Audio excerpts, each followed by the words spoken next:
Okay, young people, now we are continuing reading Pong Chu, Chapter 17, Interfacing to the Pico Blaze. For us, it'll be interfacing to the Trammel Blaze, but we hopefully have recognized it's going to be exactly the same.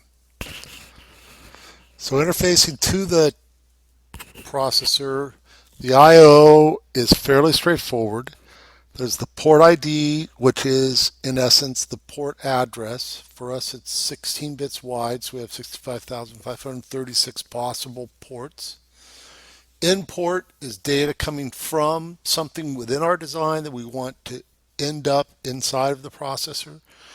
Outport is something from within the processor that we want to utilize somewhere else in our design. The read strobe is a 1 clock wide signal that will tell us that the data inside of our design needs to be made available to the Trammel Blaze. The write strobe, conversely, is when we want to write a byte from a word from the processor to something within our design. This timing is extremely important. The upper part of this diagram demonstrates the interface of the processor, showing that on an output, if the instruction is output R0 to 02, it's going to send the contents of register 0 out to port 2. So on the port ID, you'll see a 02. On output, you'll see the contents of register 0. And on the second clock, you see the write strobe. That's telling us that we need to grab it. Down below is the decoded signals. That's our decoder that we've implemented. And he's called his outputs enable underscore D sub 0 through 3. For us, we'll call it write UART, read UART. You can use it as you will. The goal is that when the Pico Blaze does an output somewhere in our design, that data is going to show up. And we utilize the write enable. So on the active edge of the clock, the value on the output gets written into our register. So for the output and input instructions, we have two options. You can define the port indirectly through a second register, or you can define it absolutely. So here, if I had wanted to, I could have said output S sub 0 comma left paren 0 1 S sub 1 or R1 close paren. It would take the contents of register 1, use it as the address, put it out on the port ID. So you should get the swing of it from now by now. Or we can have a constant value. Here he's just demonstrating how you can utilize your decode circuit to then select different destinations within your design. We're going to do this. Difference is our decoder, we have 4 bits coming in. So coming out of our decoder, we have 16 possible write locations, 16 possible write ports.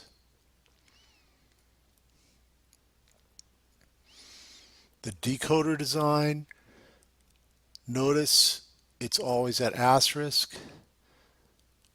There's no flops in the decoder design. This is highly important so that when we're decoding the signals coming out of the processor, we do not add any clock delays.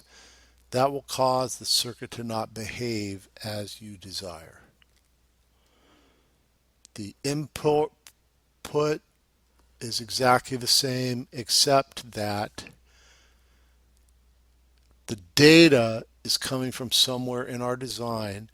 That's why it's shown like this, because the strobe would occur and there would take a period of time for the data to be accessed and presented back to the processor.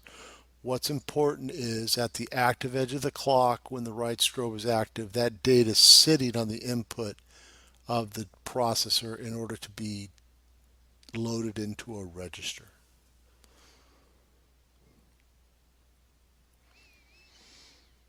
Now, what he's doing here is just showing you various different circuits you could build. Here he's got FIFOs.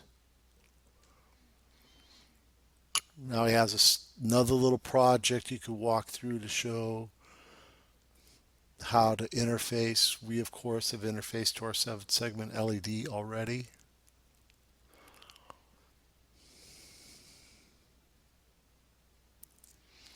The reason I'm kind of lingering here is just so you see the style.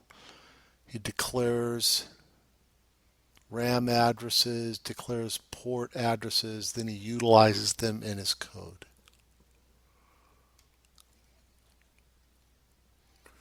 In all cases, you can see we're taking the top level design of the processor, connecting it to devices that we have defined inside of our design, and then either communicating to it or receiving the data from it, all under the control and watchful eye of the embedded processor, the embedded microcontroller.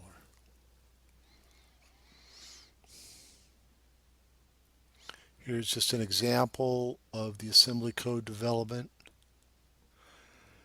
Again, it's nice, his style, that he is embedding his pseudocode in with his code. So as you read through the code and you encounter the next block, you have a good feel for what that block is intended to perform based on the header for that block. Typically in my world, if you do a thorough job in the area of the code above the logic or above the instructions, these become redundant. Do a good job here, then when you write your code, it's self-explanatory what it is that you're performing.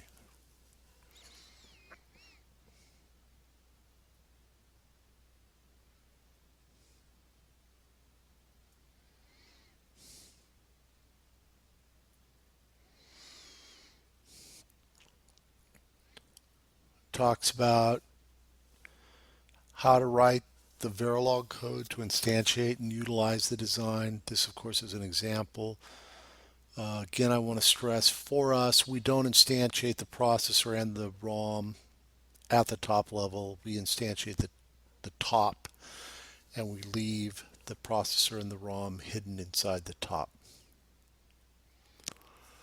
When you read Pongchu, please always use reset. At this point in time, I don't want us to be designing like Pongchu. We want our reset to bring our machine to a known state. When we look at our simulation, everything has a known value. Keeping in mind that simulation's intention is to have the hardware act like the software, and really, or the simulation, and the same is vice versa. We want our hardware to behave like our simulation.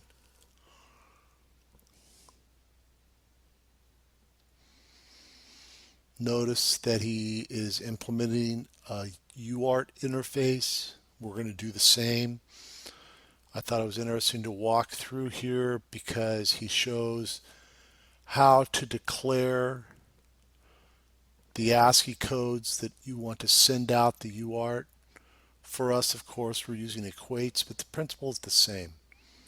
In this case, what he has is 30 is an ASCII 0, 31 an ASCII 1, 2, 3, 61's a lowercase a, 41 would have been an uppercase a, etc. So at the bottom, we can see the ASCII for a space, see the ASCII for a carriage return, which is a D, ASCII for a line feed, which is an A.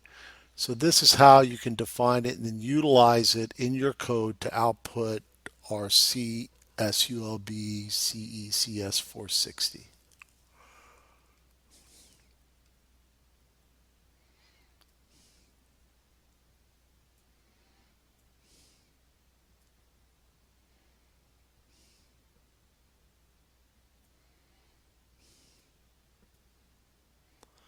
And that does it for chapter 17.